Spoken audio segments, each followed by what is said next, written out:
Thanks everyone for coming to my speech about Dan Gable. Dan Gable is a wrestling legend. Without question, Dan Gable is the most recognizable name in U.S. amateur wrestling history. His journey started as a child and continues today as a senior citizen. He was quoted as saying, "Gold medals aren't made of gold. They're made of sweat, determination, and a hard-to-find alloy called guts." Gable was interested in several sports as a child. It's just that wrestling captured his soul. He said that wrestling was the only sport that ever put him in perpetual motion. Dan Gable is a wrestling legend for 3 reasons. He was a great wrestler, he was a great coach, and Dan Gable is a wrestling ambassador. Reason number 1, Dan Gable was a great wrestler. According to a report by Leo Cash, Dan Gable was aggressive as a child. He tried football, baseball, and swimming, as well as wrestling. But because of the tragic murder of his sister when he was a child, Gable developed a passion for the sport of wrestling above all else. He took it hard. He used wrestling to honor his sister and to distract his parents. He also found himself somewhat personally responsible for this accident, but for this tragic murder, because he was in the home when it occurred. It was a lot for a 15-year-old boy to deal with. He trained with ferocity through high school, and because of this, he finished his high school wrestling career undefeated, a terrific mark. And this set the tone for the rest of his life. Mike Puma, a writer for ESPN, quoted another writer, Douglas Looney, who said, "What Dan Gable understood about wrestling is that it's the cruelest mistress in the world, and that it required all your attention, all your time, and all of your focus." Gable won every match in college wrestling with the exception of one, his last one. He lost a little-known Larry Owens, a Pac-10 wrestler, his last match of his senior year. He was 117-0 when this happened, so he finished 117-1. He shut down, he wouldn't talk to anybody, but he used this as motivation going towards the '72 Olympics. And in that Olympics, he wrestled 6 matches, won all 6 without giving up a point. It's never been done before that happened, and it has never occurred since. He finished his wrestling career with 181-1 mark. Now, Dan Gable was a great wrestler, there's no doubt about it, but it was because of this that he was also a great coach, and that's my second reason. Dan Gable was a great coach.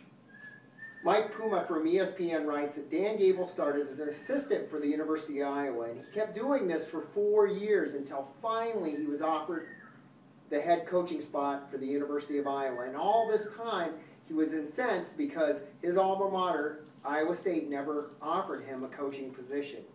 His first year of college wrestling, he finished with a great record. He was named Rookie of the Year as far as coaching. He won 9 national titles over the next 9 years, 9 in a row.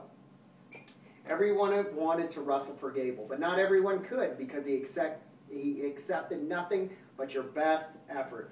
Over 20 years, he won 15 national titles, unheard of in the sport of wrestling.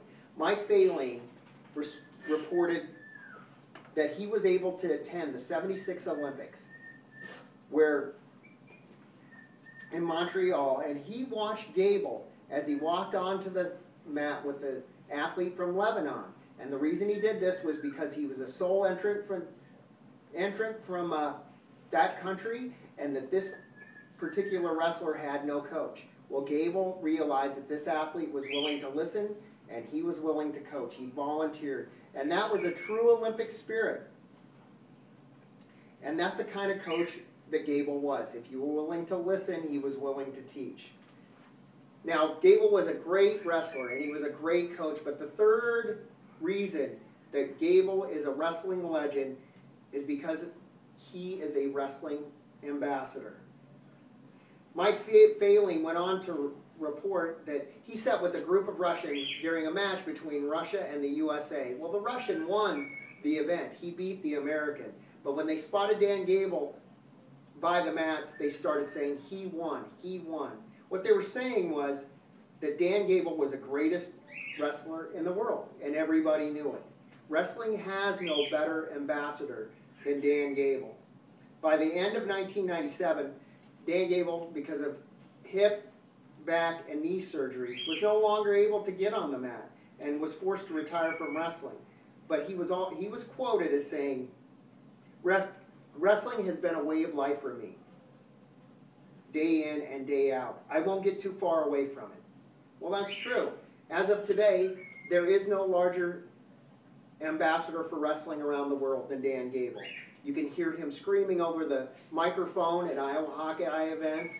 He's also a motivational speaker. When Dan Gable talks, everyone listens.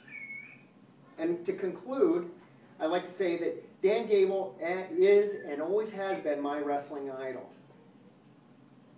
His wrestling days are full of unbreakable records and memorable teams. I still hold on to my first pair of Dan Gable wrestling shoes. It sits on my son's bed today. He wasn't perfect, there's no doubt about it. Ask Larry Owings, the one man that was able to beat Dan Gable during his wrestling career.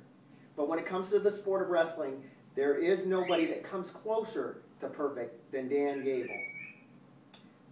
Dan Gable is a wrestling legend because he was a great wrestler, he was a great coach, and he is a wrestling ambassador. Thank you.